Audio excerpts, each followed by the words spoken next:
Hola, my name is Jillian Daniels, and I'm going to be presenting for my final project, Moctezuma's Revenge for TCL 471.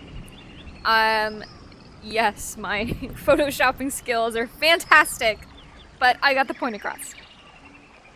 So, what is Moctezuma's Revenge all about? So, for the type, I don't know if I would want it to be a mini series or a film, like 3 to 5 episodes, or even 7 to 10. And the genre is historically inspired revenge fantasy. I love revenge fantasies, okay? Django Unchained is like my number 2 movie of all time.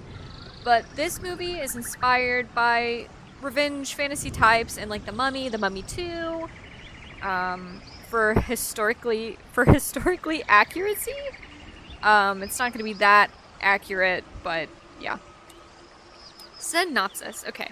Hernando Juarez, played by Javier Bardem, is a famous Spanish conquistador, and he plans his attacks on the indigenous peoples of New Spain, or the New World, kind of Central America. But instead of bringing home gold, jewels, and slaves, he wants to bring home an army of the undead, to wipe out the impurities of the world. So he hears about this army through his lead archaeologist and extractionist named Rodrigo Fernandez, played by Benicio del Toro, and with help from Hernando's slave and translator Quali, played by Dashka Polanco, Rodrigo has deciphered age-old texts that speak about the natives' underworld, Xibalba. There lies an army of the undead in which can be raised by a true warrior. Accompanying them is fellow conquistadora Maria de los Payeros. She is a wealthy Spanish aristocrat who was classically trained, pretty much since infancy, in the art of the sword. She's revered in her hometown of Toledo, Spain. And Toledo is actually the Spanish city of swords. Try to say that 10 times fast. And yes, she's accompanied many conquistadors to New Spain or the New World and proved her status with the tip of her sword across the territories. The king and queen of the indigenous people are King Moctezuma, played by Adam Rodriguez, and Queen Moctezuma, Diane. I know I'm gonna butcher her last name. Diane Guerrero. They must protect their lands, their people, and seek out revenge on these colonists that they're hearing about that are destroying their livelihoods. The tribe's psychic Xochitl is played by Salma Hayek, and she has horrible visions of the decolorados, which means like people without color, and she sees them baptizing their people in rivers of blood. And she warns the king and queen of befriending them, but the king is adamant. He wants to have Juarez and his company come and talk diplomatically about things. He wants to settle this with peace. So Juarez feeds poison to the king through a slave while she's kind of in disguise, I guess, and the king becomes greatly ill and he soon dies. So all of the responsibility is now put on the queen, and she knows she has to save her people. So she calls upon her greatest warrior, Quatzili, which is played by Michelle Rodriguez, to protect the tribe and attack the outsiders.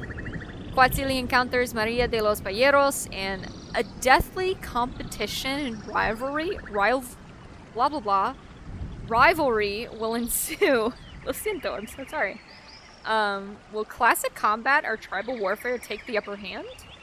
Her second in command, who's Tezcatlipoca, played by Geraldo Teresina, will do anything to protect his wife Itzel, who's played by Yalitza Aparicio, and their children. When Moctezuma hears Juarez's plan to go to Xibalba, she's absolutely horrified because in order to get there, a human sacrifice must be made over a cenote. Their throat must be slit, and they must dive into the blood-ridden waters in order to get to the underworld.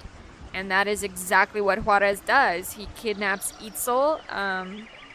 Itzel is out foraging with her 3 kids, and she gets kidnapped by Juarez, and he slits her throat right over the cenote. And when the kids run back and find the queen and they're screaming, she runs, and it's like a matter of seconds. And there she finds her childhood friend Itzel dead. And there's still enough blood in the water that Moctezuma can dive straight after Juarez in Xibalba.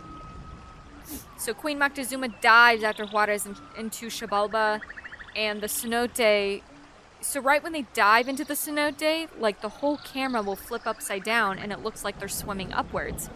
Because I kind of got that idea from Pirates of the Caribbean at World's End, how they flip the ship, the sky turns green, and like everything's flipped upside down. So the underworld is like a mirrored image of the the top world, I guess. So she swims up to the surface and beholds Shabalba. Temples being held up with skulls, irrigation running with lava and blood everywhere, and the skies are turbulent and black and storming. And there Juarez is.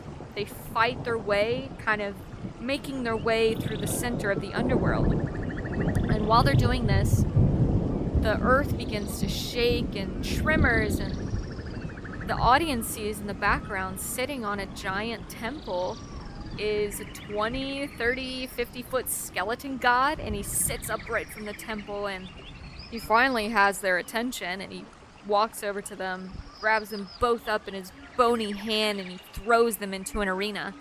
And cackles can be heard all around them. Terrifying monsters fill the stands. And Hunkame, the death god, the skeleton guy, he's actually brought some of their dead loved ones to sit in the stands and watch them, which includes King Moctezuma. He has to watch his wife fight pretty much to the death. So they throw skulls at them, and they're screeching on their death whistles, and Hunkame, the death god, says, "Bienvenido a la arena. Ambos tienen que luchar hasta la muerte. El ganador obtiene el control de mi ejército por un día." So welcome to my arena. It's pretty much a fight to the death. Whoever wins gets control of my army for a day. So the battle is on. Who will win? So Juarez is able to get so... So here are some key plot points that I kind of want to point out. Juarez is able to get so close to the king because he has a translator who is also his lover, Quali. She told the rival tribe that, hey, you got nothing to worry about. Juarez just wants, a couple things of gold. He's here for peace. It's fine. And she's creating a false sense of security. So she pours New World wine to the king and Juarez, and she slips a little poison into the king's cup, and they toast. They drink it all. It's a New World custom. Throughout the film, we see the connection Quali has with Juarez, and it's mostly one-sided. She's madly in love with her captor, and he is using her to conquer the indigenous people. But Queen Moctezuma wins the death match. When she returns to Earth, the death god Hunkame cannot go to Earth because, of course, somebody has to watch over the underworld, so she embodies his spirit while his skeletal warriors climb out of the cenote with her, and they meet everybody on the beach for a fight. So there is a battle scene at the end. The Spaniards, other conquistadors, and background characters will be offloading their ships onto the beaches. The earth will begin to shake, and there's tremors, and the sky will become black and start storming, and then they hear it. Screams, which are really death whistles. And all of a sudden, hundreds of dead beings come out from the jungle attacking, as well as the indigenous peoples.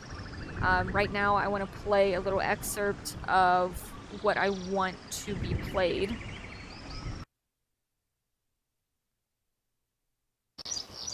So the following is an audio reconstruction using samples of death whistles and horse stampede. Obviously, there won't be horses, but just listen.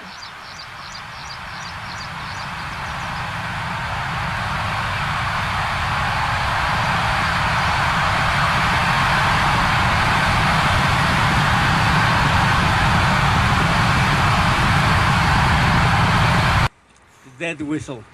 It's very unique. Very unique. Yeah, that is terrifying. So during this, there is a fight scene with Quatzili and Maria de los Balleros. It will showcase the different fighting techniques.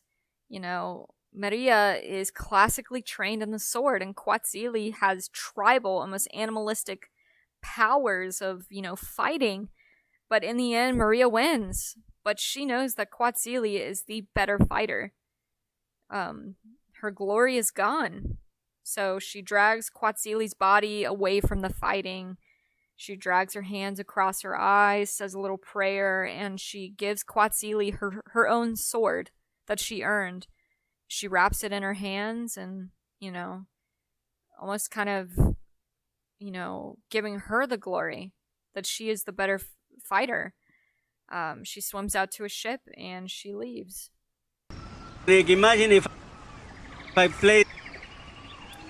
Rodrigo Fernandez, the archaeologist Benicio del Toro, during the battle, he kind of sneaks off to some temples and starts packing up bags full of gold and gems because everybody's fighting. Nobody's watching over these temples.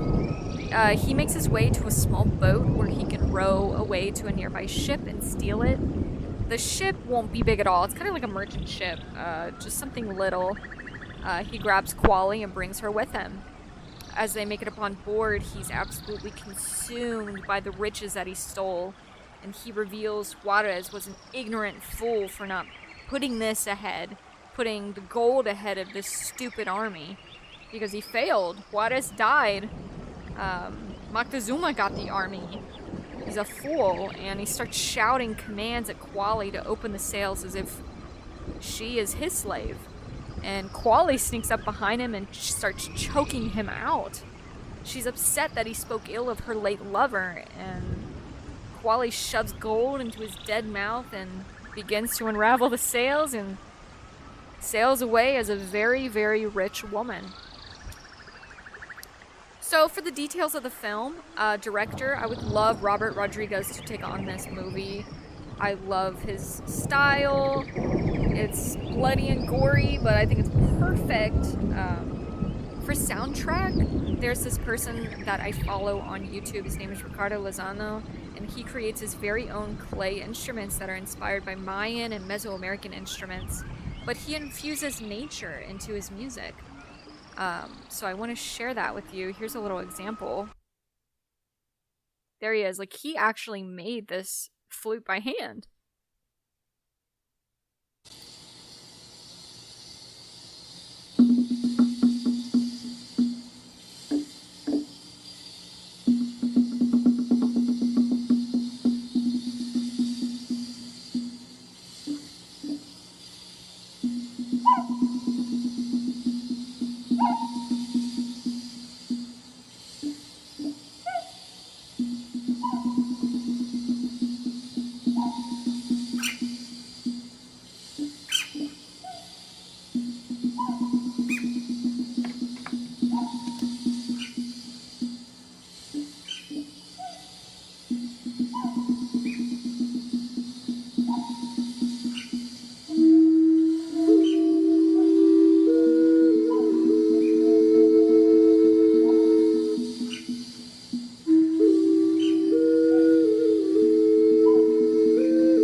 Anyway, I think he's extremely talented, and I love the idea of having nature also be a part of the soundtrack.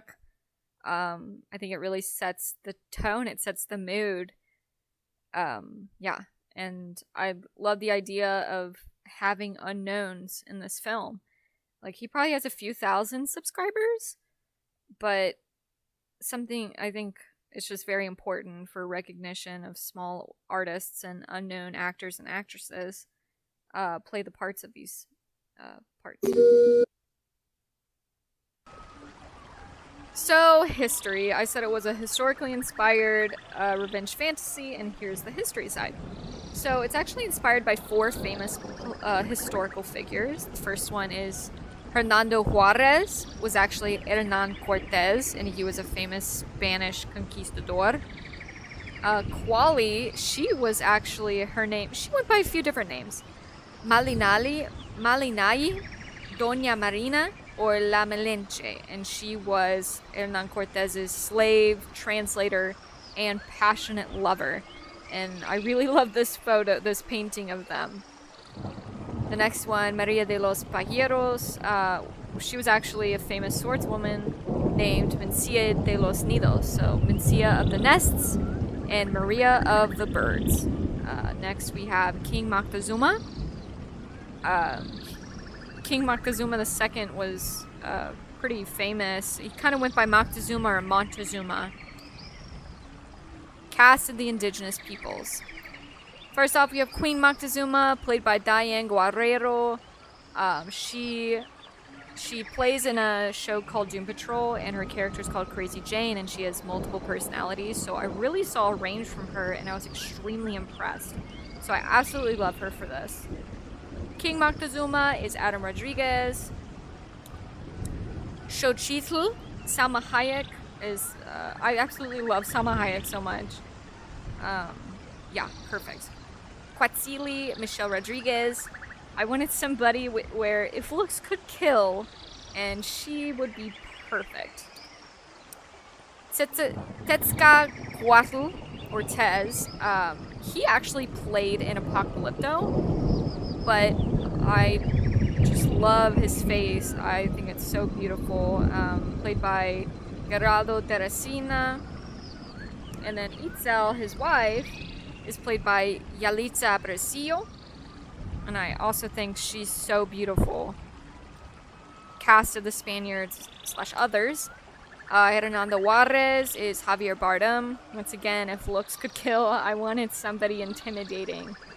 And just so you know, I kind of threw it in here that conquistadors either go for gold, God, or glory. So the Spaniard characters, Hernando Juarez embodies God. Rodrigo Fernandez embodies gold, the archaeologist, the extractionist, played by Benicio del Toro. I absolutely love Benicio del Toro. I think he'd be perfect for this. Kind of an ambiguous character. Maria de los Pajeros is played by Johanna Ribeiro. She's actually from Spain, I think. I saw her in The Man Who Killed Don Quixote, and I thought she was very talented. She has giant eyes. She's so cute. But she embodies glory. Quali is played by Dashka Polanco. She's actually an Afro-Latina, and I thought having that representation in here would be perfect as well. So Hunkami, or One Death, is obviously going to be CGI'd, heavy makeup, costume, blah, blah, blah. But I thought the voice would be perfect for Danny Trejo. He has such an intimidating, grovelly, deep... I mean, his voice is amazing. So, the setting. Obviously, the New World, New Spain, Central America, 1500s, jungle. There's a cenote, there's some temples. Temples, I kind of want it to be a mixture of the two, kind of more rustic and not as well put together as this photo right here. And Xibalba. So, obviously it's going to be opposite of the top world, so I want it to have lava, blood held up by skulls, decrepit, creepy, and Hunkame will be attached to the, you know, it'll just be beautiful. In its own way. Creepy, but beautiful. And here are the Xibalba creatures, so here's a pretty cool comic, you know, pus demon, scab stripper, one death, seven death, blood gatherer, jaundice demon, just super creepy.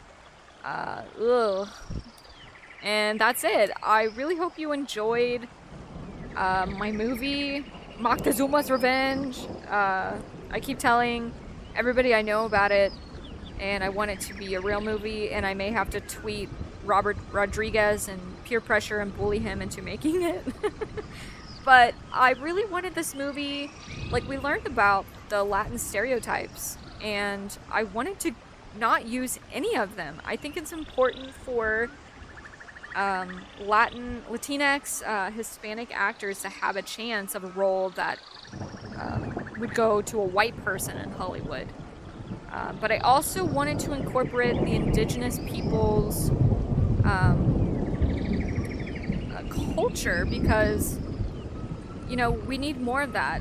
Lots of places don't treat their indigenous peoples as important, and I think it's really beautiful in this because we have indigenous culture with Spanish culture, and it's those two coming together, which I think is great. Yeah, don't mind the background noise, my dogs are fighting. But yes, thank you for listening. I hope you liked it. Yeah, thank you.